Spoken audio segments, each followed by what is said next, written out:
This is David Hughesmuller, Executive Director for iGen.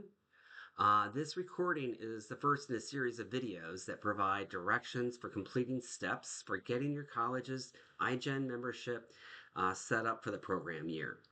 Now, we're hoping to clear up any confusion and answer any questions that you might have.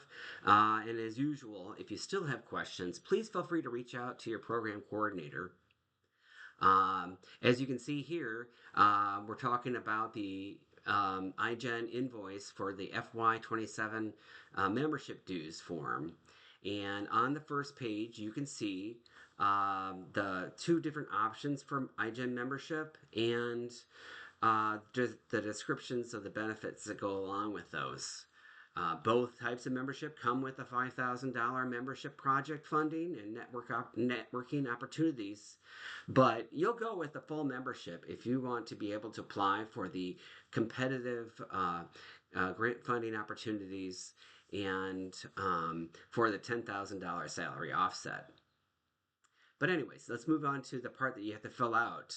So on the second page, you will see that the iGen membership dues deadline for payment is July 31st. And so it's really important that you get going on this. And it's really easy to fill out. What you have to do is just enter your name and your college name and address, your authorized college representative, and who they are. Typically, this would be your president or vice president. They sign and date here, and it's important that you check which membership option you're going with in the box there. And then simply, move this on to payment. It's important that checks are made out to Joliet Junior College. That's our fiscal agent. And the address at JJC. Please include the attention to Naomi in financial services because that will help get directly to her and won't get lost in the shuffle. Okay?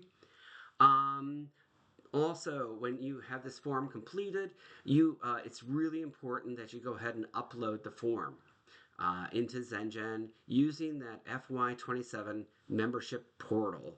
And if you have any questions about that, please check the next video in the sequence.